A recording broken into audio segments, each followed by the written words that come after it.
हे मनुष्य, तू कब तक भाग्य के भरोसे बैठा रहेगा? कब तक इंतजार करेगा ग्रह नक्षत्रों के अनुकूल होने की? भाग्य पे भरोसा कायर करते हैं।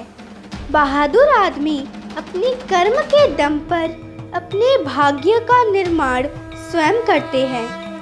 भाग्य का इंतजार करने वाले इंतजार करते रह जाएंगे और यह अनमोल जीवन जब समाप्त होने के कगार पर पहुंच जाएगा, तब पश्चाताप के अलावा कुछ नहीं बचेगा।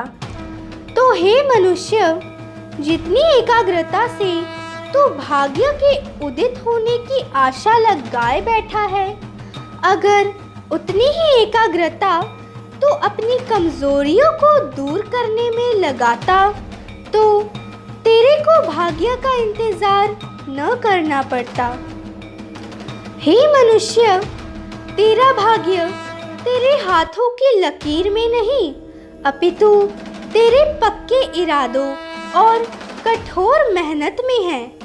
जो मनुष्य भाग्य के भरोसे बैठा रहता है, तो भाग्य भी उसके भरोसे बैठी रहती है, अर्थात भाग्य भी इसी इंतजार में रहती है कि कब यह आदमी कर्म करना शुरू करे और कब मैं बदलूं। किंतु न आदमी खड़ा होता है और न उसका भाग्य। हे मनुष्य, तू क्यों अपना सिर भाग्य के दरवाजे पे पटक रहा है?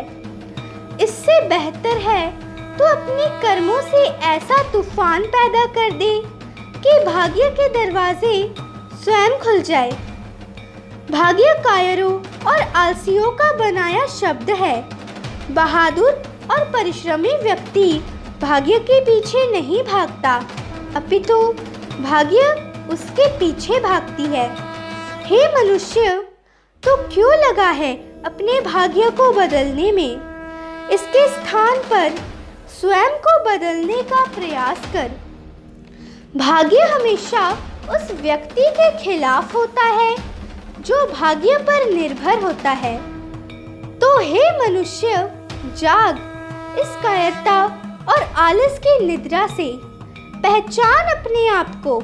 भाग्य तेरा निर्माता नहीं, अपितु तू भाग्य का निर्माता है। अपना भाग्य भले ही अपने हाथ में न हो, किंतु भाग्य का निर्माण करने वाला भगवान आपके हाथ में ही है। इसलिए भाग्यवान न बनो। भाग्य तो आज है, कल नहीं, किंतु एक बार जो तुमने भगवान को प्राप्त कर लिया, तो आपको भाग्य की जरूरत नहीं होगी, बल्कि भाग्य को आपकी जरूरत होगी। हे मनुष्य, सफलता का कारण भाग्य नहीं होता, अपितु कर्म होता है। इसलिए हे मनुष्य, छोड़ दे भाग्य पे विश्वास करना। विश्वास अपने आप पे और अपने कर्मों पे करना चाहिए। क्या कभी बबूल के वृक्ष पर आम का फल लगता है? नहीं ना।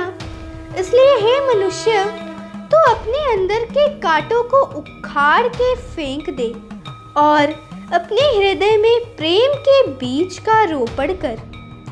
आत्मा का फूल अवश्य खिलेगा।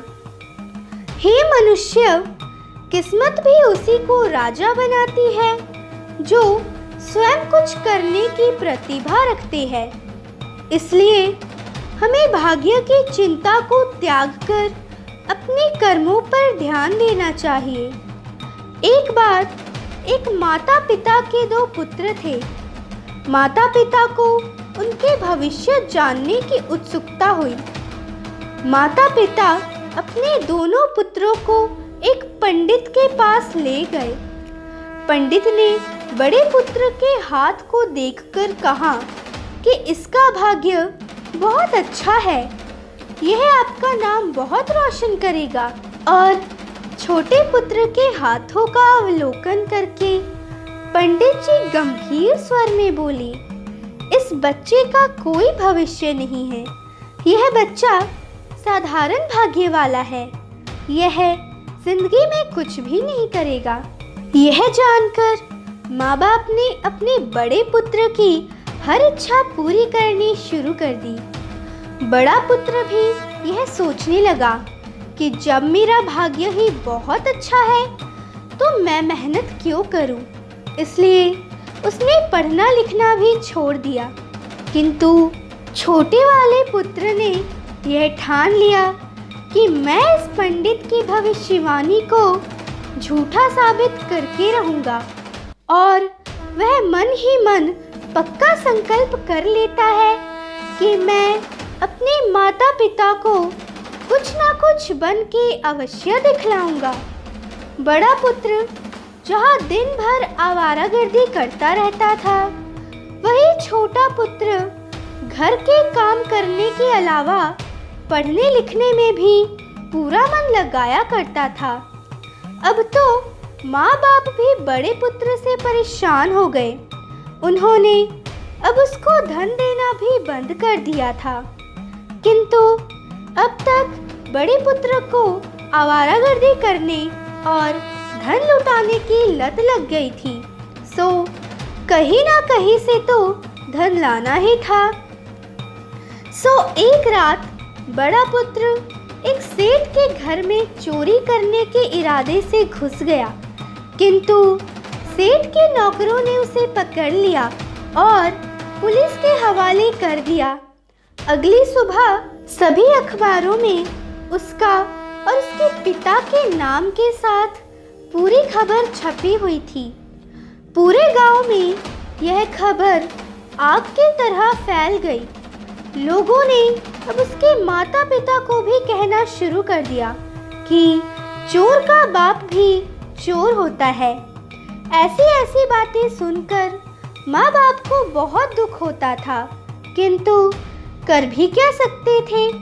कुछ सालों बाद छोटा पुत्र पुलिस इंस्पेक्टर बन गया।